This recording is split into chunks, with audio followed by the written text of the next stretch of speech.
കേരള പോലീസിൽ സംഭവിക്കുന്ന ചില കാര്യങ്ങൾ അത് വലിയ ചർച്ചകളായിരിക്കുകയാണ്. സമീപ ദിവസങ്ങളിൽ നടന്ന 2 അറസ്റ്റുകൾ. ഒന്ന് വേടനെ അറസ്റ്റ് ചെയ്ത രീതി, എന്നിട്ട് പോലീസ് തന്നെ അത് വനംവകുപ്പിന് കേസ് പുലി പല്ല് വെച്ചിട്ട് കൈമാറിയ രീതി. അതിൻ്റെ പരിക്കുകൾ പരിഹരിച്ച് വരുന്ന ഘട്ടത്തിലാണ് അതിൽ വനംവകുപ്പിൻ്റെയും പോലീസിൻ്റെയും ഭാഗത്തുനിന്ന് ഉണ്ടായ നടപടികളിൽ മുകൾ തട്ടിന്ന് സർക്കാരിൻ്റെ തിരുത്തലുകൾ വന്നു. അപ്പം തൊട്ട് പിന്നാലെ മറുനാടൻ മലയാളിയുടെ എഡിറ്ററും ഉടമയുമായ ഷാജൻ സ്കറിയെ അറസ്റ്റ് ചെയ്യുന്ന രീതി. വന്ന റിപ്പോർട്ടുകൾ പ്രകാരം അദ്ദേഹം കുടുംബത്തോടൊപ്പം മാതാപിതാക്കളോടൊപ്പം ഭക്ഷണം കഴിച്ചുകൊണ്ടിരിക്കുക, അത്താഴം കഴിച്ചുകൊണ്ടിരിക്കുക അറസ്റ്റ് ചെയ്ത് കൊണ്ടുപോയ രീതി, അത്താഴം പോലും കഴിക്കാൻ അനുവദിക്കാതെ ഷർട്ട് പോലും ഇടാൻ പറ്റാതെ കൊണ്ടുപോയ രീതി എന്ന് പറയുമ്പോഴേ സാമാന്യ ബുദ്ധിയുള്ള മലയാളിക്കറിയാം, ഒരിക്കൽ പോലും ആഭ്യന്തര വകുപ്പ് കൂടി ഭരിക്കുന്ന മുഖ്യമന്ത്രി പിണറായി വിജയൻ ഇങ്ങനെ ഒരു അറസ്റ്റ് രേഖപ്പെടുത്താൻ ഒരിക്കലും നിർദ്ദേശിക്കില്ല എന്ന് സാമാന്യ ബുദ്ധിയുള്ള എല്ലാ മലയാളിക്കും അറിയാം. ഞങ്ങൾ മുമ്പും പല ന്യൂസ് വീഡിയോയിൽ പറഞ്ഞിട്ടുള്ളതുപോലെ പോലീസിൽ ഈ സർക്കാരിൻ്റെ പ്രവർത്തനങ്ങളെ അപകീർത്തിപ്പെടുത്താനുള്ളൊരു വലിയ ഗൂഢസംഘം പ്രവർത്തിക്കുന്നുണ്ട്. വലിയ സംഘം എണ്ണത്തിൽ വലുതൊന്നുമല്ല, പക്ഷേ അവർ വളരെ നിയന്ത്രണത്തിൽ ചരട് വലിക്കുന്നതിൽ, കടിഞ്ഞാൺ പിടിക്കുന്നതിൽ അവർക്കൊരു വലിയ പങ്കുണ്ട്. പോലീസ് സേനയിൽ സംഘപരിവാറിൽ നിന്നുള്ള നുഴഞ്ഞു കയറ്റത്തെക്കുറിച്ച് നമുക്ക് വ്യക്തമായിട്ടറിയാം. പോലീസ് സേനയിൽ നല്ലൊരു വിഭാഗം, നല്ലൊരു നമ്പർ അങ്ങനെ വന്നവരുണ്ട്, അവർക്ക് താല്പര്യങ്ങളുണ്ട്. അപ്പോൾ ഇത്തരം അറസ്റ്റുകൾ നടക്കുമ്പോൾ അതിനെ സർക്കാരിനെതിരെ, LDF സർക്കാരിനെതിരെ എങ്ങനെ ഫലപ്രദമായി ഉപയോഗിക്കാമെന്ന് പഠിച്ച് പരീക്ഷ പാസ്സായ കുറച്ച് പേർ പോലീസിലുണ്ട്, വനം വകുപ്പിലുണ്ട്, എക്സൈസിലുണ്ട്, ഫയർഫോഴ്സിലുണ്ട്. ഇതൊക്കെ സാമാന്യ ബുദ്ധിയുള്ള മലയാളിക്ക് മനസ്സിലാവും. കേരളം ഭരിക്കുന്ന മുഖ്യമന്ത്രിക്ക് ഇതൊക്കെ ബോധ്യമുള്ള ഒരാളാണ്. അപ്പോൾ അറിയേണ്ടത്, മുഖ്യമന്ത്രിയുടെ ഓഫീസിൽ നിന്നൊരു നിർദ്ദേശം പോയിട്ടാണോ ഷാജൻ സ്കറിയെ ഇങ്ങനെ അറസ്റ്റ് ചെയ്ത രീതി? ഒരു അപകീർത്തി കേസ് ഒരു സ്ത്രീ, ഒരു വനിത കൊടുക്കുന്നു, അതിൻ്റെ പേരിൽ കേസെടുക്കുന്നു, FIR ഇടുന്നു. അപ്പോൾ അതിലെ പ്രതിപട്ടികയിൽ ആരോപിക്കപ്പെട്ട ആളെ പോയിട്ട് പോലീസ് അറസ്റ്റ് ചെയ്യുന്നു. അറസ്റ്റ് ചെയ്യുമ്പോൾ പാതിരാത്രി പോയി അറസ്റ്റ് ചെയ്യേണ്ട ആവശ്യമൊന്നുമില്ല. ഒളിച്ചോടി പോകുന്ന ആളൊന്നും, അല്ലെങ്കിൽ പകല് മാന്യമായിട്ട് പോയി അറസ്റ്റ് ചെയ്തിട്ട് നിയമ നടപടി സ്വീകരിക്കാം.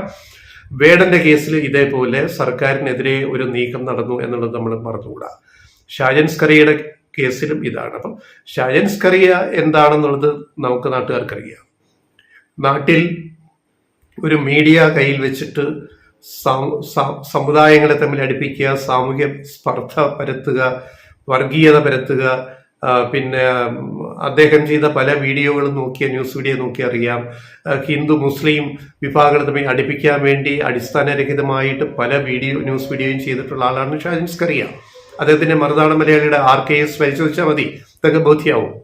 അങ്ങനെയൊക്കെയുള്ള ഒരാളെ സമൂഹം ഇങ്ങനെ മാറ്റി നിർത്തി കാണുന്ന ഒരാള്, ഇയാൾ ഇതാണ്, ഇയാൾക്ക് ധാർമ്മികതയില്ല, ഇയാൾക്ക് മാധ്യമപ്രവർത്തനം, അയാൾക്ക് വേറെ ചില താല്പര്യങ്ങളാണ് എന്ന് സമൂഹം വിലയിരുത്തുന്ന ഒരു ഓൺലൈൻ മാധ്യമക്കാരനെ അറസ്റ്റ് ചെയ്ത രീതി കൊണ്ട് തന്നെ അയാളെ ഒരു ഹീറോയാക്കി മാറ്റുന്ന പ്രവർത്തനമാണ് പോലീസിന്റെ ഭാഗത്തുനിന്നുണ്ടായത്.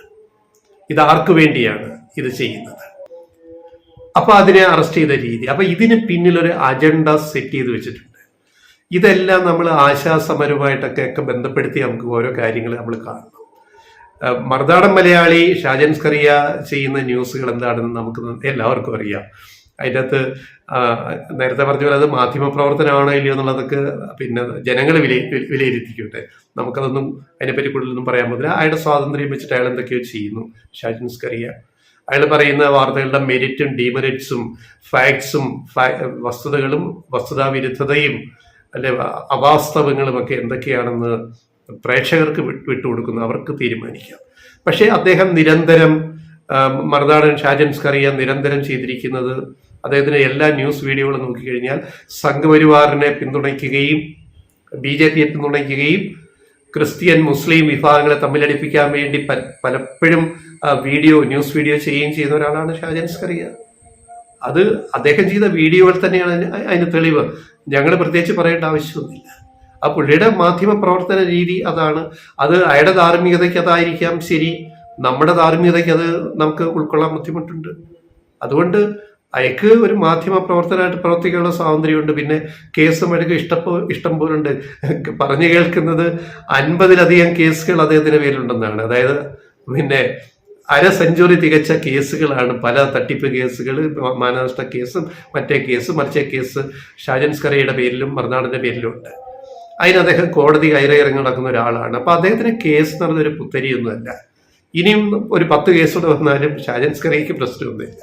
പക്ഷെ നമുക്ക് പ്രശ്നമാണ്. നമുക്ക് വസ്തുതാവിരുദ്ധമായിട്ട് ഒരു കാര്യം പറയാനോ അല്ലെ നാളെ ഒരാളെ അപകീർത്തിപ്പെടുത്തി എന്ന് പറയാനൊന്നും നമുക്ക് ഒരു സാഹചര്യം ഉണ്ടാക്കി കൊടുക്കാൻ നമുക്ക് വാർത്തയിൽ മാധ്യമ പ്രവർത്തനത്തിൽ സാധിക്കത്തില്ല. പരാതികൾ വരുന്നു, കേസെടുക്കാം, FIR ഇടാം. പക്ഷെ അതിന് പാലിക്കേണ്ടുന്ന മാന്യത പോലീസിന്റെ ഭാഗത്തുനിന്ന് ഉണ്ടാകണം എന്നുള്ളതാണ്. ഒരാളെ അറസ്റ്റ് ചെയ്യുമ്പോൾ പാലിക്കേണ്ടുന്ന ഭരണഘടനയിൽ പറയുന്ന, പോലീസ് ആക്ടിൽ പറയുന്ന, ഗവൺമെന്റ് സർക്കുലറിൽ പറയുന്ന ആ നിബന്ധനകൾ പാലിച്ചു മാത്രമേ ഒരാളെ അറസ്റ്റ് ചെയ്യാൻ പാടുള്ളൂ. വേടന്റെ കേസിലും ഷാജൻ സ്കറിയയുടെ കേസിലും അത് പാലിക്കപ്പെട്ടിട്ടുണ്ടോ ഇല്ലയോ എന്നുള്ളതാണ് പൊതുസമൂഹം ചർച്ച ചെയ്യുന്നത്. ഒന്ന് പരിഹരിച്ചു വരുമ്പോൾ തന്നെ അടുത്ത വിഷയമുണ്ടാക്കി. അപ്പൊ ഇതിന് പിന്നിലെ താല്പര്യങ്ങൾ നമ്മൾ കാണുക. ഇപ്പൊ വേടന്റെ ഒരു കാര്യം പറഞ്ഞിട്ട് ഇത് അവസാനിപ്പിക്കാം. വേടൻ കഴിഞ്ഞ ദിവസം ഇന്നലെ ഇടുക്കിയിലെ വാഴത്തോപ്പിലെ പിണറായി സർക്കാരിന്റെ 4ാം വാർഷികാഘോഷത്തിന്റെ അവിടുത്തെ പ്രദർശനമേളയുടെ സമാപന ചടങ്ങിൽ അദ്ദേഹത്തിന്റെ റാപ്പ് സംഗീതമേള ഉണ്ടായിരുന്നു. ഇത് നേരത്തെ നടത്തേണ്ടതായിരുന്നു ഇടുക്കിയിലെ വാഴത്തോപ്പിൽ. പക്ഷേ ഈ പരിപാടി നടക്കുന്നതിന് 2 ദിവസം മുമ്പ് വേടൻ അറസ്റ്റിലായതോടെ ആ പരിപാടി റദ്ദാക്കപ്പെടുകയായിരുന്നു. അപ്പോൾ വേടൻ അവിടെ വാഴത്തോപ്പിൽ ഇന്നലെ പറഞ്ഞ ഒരു കാര്യം ഞങ്ങൾ അതാണ് പെട്ടെന്ന് ഓർക്കുന്നത്. ഈ ക്രിസ്ത്യൻ മുസ്ലിങ്ങളെ തമ്മിലടിപ്പിക്കുന്ന മറുനാടൻ മലയാളിയും ഷാജൻ സ്കറിയയും ചെയ്യുന്ന ഈ മാധ്യമ പ്രവർത്തനവും വേടൻ അവിടെ പാടിയ ഒരു കവിത അല്ലെ പാട്ട്, അതിന്റെ വരികളും ഒക്കെ ഒന്ന് ചേർത്ത് വെച്ചിട്ട് നമ്മൾ വായിക്കുക. പലസ്തീൻ മുന്നണി പോരാളിയായിരുന്ന യാസർ അരാഫത്തിന്റെ ഒരു വാചകമാണ്, 1-2 വാചകങ്ങൾ.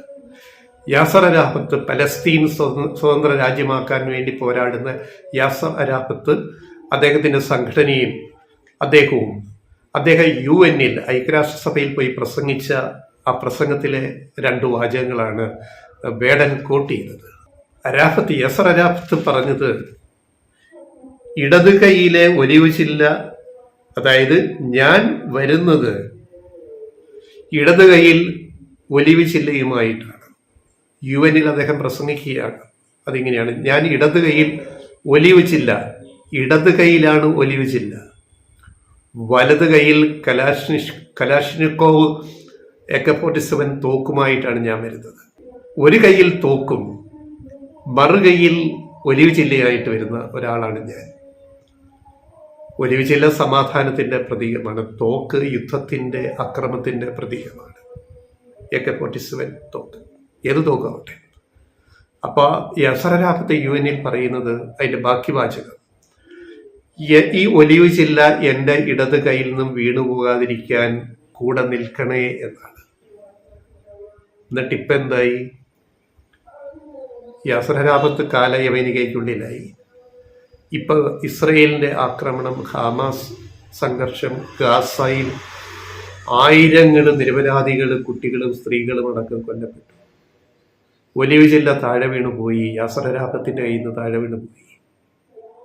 പകരം തോക്കേന്തിയ ഹമാസുകൾക്ക് എന്ത് നേടാൻ പറ്റി? ഇതാണ് യുദ്ധവും സമാധാനവും എന്നതിൻ്റെ ആകത്തുക എന്ന് പറയുന്നത്. സമാധാനം എങ്ങനെ ഉണ്ടാവണം, എന്തുകൊണ്ട് യുദ്ധമുണ്ടാവുന്നു, അതാണല്ലോ ഏറ്റവും പ്രമുഖ നോവലാണല്ലോ അത് റഷ്യൻ സാഹിത്യത്തിലെ.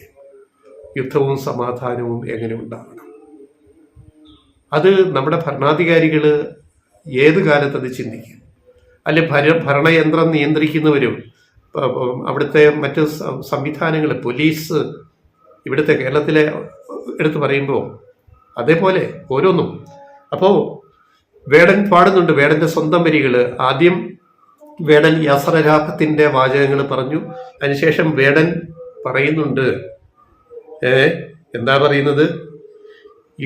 എന്റെ ഇടത് കൈയിലെ ഒലിവിൻ ചില്ല വീണുപോയല്ലോ, എന്റെ ഇടത് കൈയിലെ ഒലിവിൻ ചില്ല വീണുപോയല്ലോ, എൻ്റെ വലത് കൈയിൽ യന്ത്രത്തോക്കിൻ തിരയും തീർന്നല്ലോ, ഞാൻ നിസ്സഹായനായി പോയല്ലോ.